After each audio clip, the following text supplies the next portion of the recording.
Baju semua macam softy. Dia pakai nude, kakak pakai pink, kakak orang pakai pink, mama pakai purple, abah pakai putih. Kita on the way nak ke Dasmas. Damas. Damas school.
Sedap kan mama?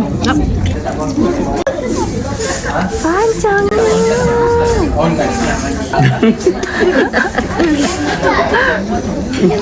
Ni cicarnya ni sedap. Oi, keluar cheese ni oi. Kita keluar ni. Ini pula.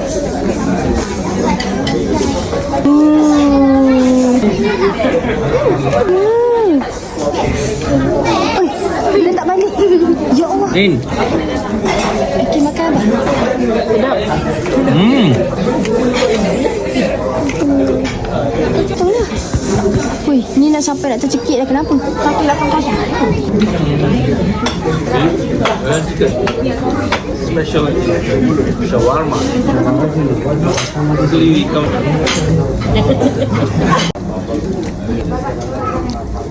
Panjangnya dah lah tu. Wah, ni apa ya? Beef ayam.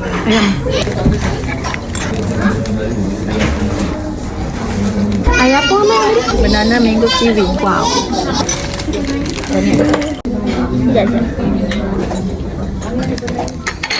Lagi. Minus sikit. Minum baru tu.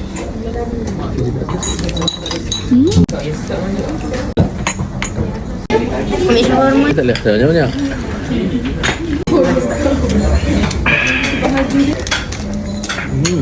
Makan nation. Woi. Wow. Jadi sebenarnya kita basuh tangan dekat tanda sebelah. Lah pula. Mama pun. Okey je. Wow, dah licin.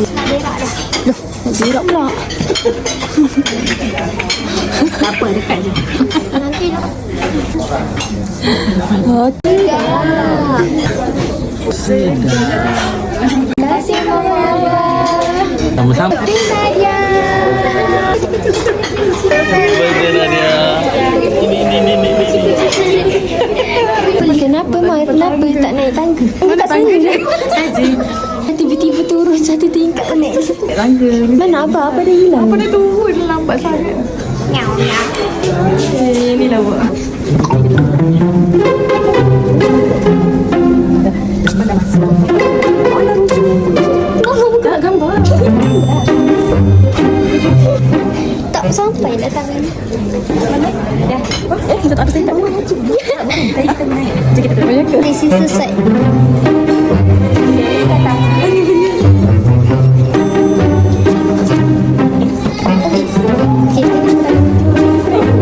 Okay.